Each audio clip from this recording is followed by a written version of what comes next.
बिना मकसद के फोन कॉल की तरह है प्रार्थना। नमस्कार, आप सुन रहे हैं संजू के बैनर्जी और मैं आपको सुना रहा हूं अंतर्ज्ञान।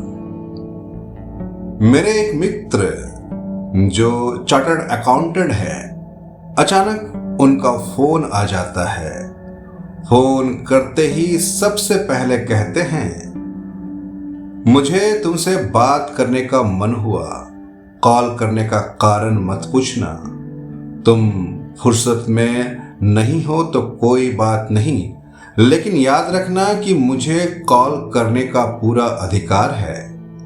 ये सोचकर दुखी मत होना कि मैं जब तब कॉल कर देता हूं। वह बिना किसी हिचकिचाहट के, बिना इस बात की परवाह किए कि सामने वाला क्या कर रहा है, अपनी इच्छा के अनुसार बात करते हैं। कल 3-4 महीने के बाद उन्होंने फिर फोन किया। कुछ देर बात हुई, फिर उन्होंने कहा, तुम्हारी भाभी कह रही थी कि कोई नहीं चाहता होगा, फिर भी तुम कॉल करते हो। सामने वाला अपनी अर्जी ना बताए तो तुम छोड़ते ही नहीं। तुम्हें क्या मिलता है इससे? ये एक साधारण सा सवाल था, लेकिन उसकी गहरी सोच को समझना जरूरी था। क्या वाकई बिना किसी ठोस कारण के मैंने कभी किसी से बात की? हम भगवान की पूजा करते हैं, अगरबत्ती जलाते हैं, आरती गाते हैं, प्रसाद चढ़ाते हैं। ये सब हम इसलिए करते हैं क्योंकि हमें अच्छा लगता है और संतुष्टि मिलती है। लेकिन क्या भगवान को हमारा ऐसा करना पसंद है? ये हम नहीं सोचते, बस कर लेते हैं। ये बात उसी तरह से है जैसे मेरे मित्र बिना किसी वजह के फोन करते हैं। क्या ये सामान्य मानवीय स्वभाव नहीं है कि हम किसी से बात करते हैं, किसी से मिलते हैं या कुछ करते हैं केवल इसलिए क्योंकि हमें उस काम से संतुष्टि मिलती है? तो क्या प्रार्थना भी इसी श्रेणी में नहीं आती?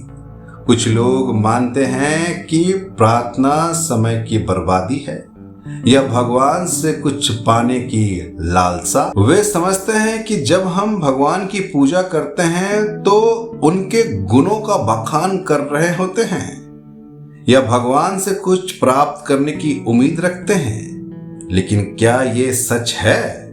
क्या हम प्रार्थना करते समय सच में भगवान से सिर्फ कुछ पाने की उम्मीद रखते हैं या हम खुद से एक संवाद स्थापित करने की कोशिश कर रहे होते हैं? प्रार्थना केवल भगवान से कुछ मांगने की प्रक्रिया नहीं, बल्कि एक मानसिक स्थिति है जो हमें भीतर से संतुलित करती है और शांति देती है।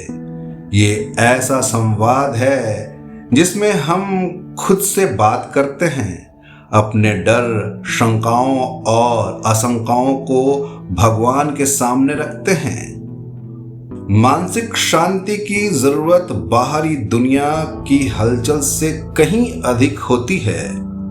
हम सभी को अपने जीवन में ऐसे स्थिति चाहिए जिसमें सिर्फ अपने मन से जुड़े रहे, बिना किसी लालच या अपेक्षाओं के। इसलिए किसी काम को सिर्फ इसलिए नहीं करना चाहिए कि हम कुछ प्राप्त करना चाहते हैं, बल्कि इसे करने की वजह आंतरिक संतुष्टि और शांति होनी चाहिए।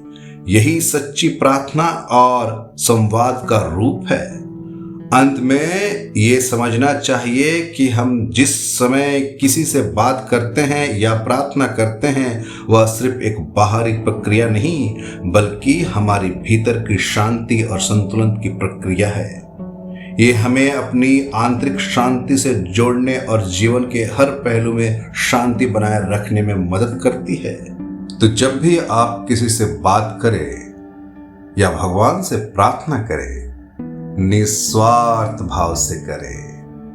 क्योंकि आपका मित्र आपके भाव से जुड़ा है। तो सोचिए, वो तो परम पिता है, परमेश्वर है। उन्हें क्या चाहिए? कुछ नहीं, आपका सच्चा भाव, आपका सच्चा प्रेम, प्रेम ही चाहिए। याद रखिए, जहां प्रेम है वहीं ईश्वर है। तो बोलिए हरे कृष्णा, हरे कृष्णा, हरे कृष्णा। दोस्तों, मैं अपनी वाणी को यहीं विराम देता हूं। मैं जल्द लौटूंगा एक और उत्तम ज्ञान के साथ। तब तक के लिए मुझे जानते रहिए, सुनते रहिए। मैं कोई और नहीं, मैं आप ही का मित्र संजू के बैनर्जी, जो सुनाता हूं आपको ज्ञान की बात।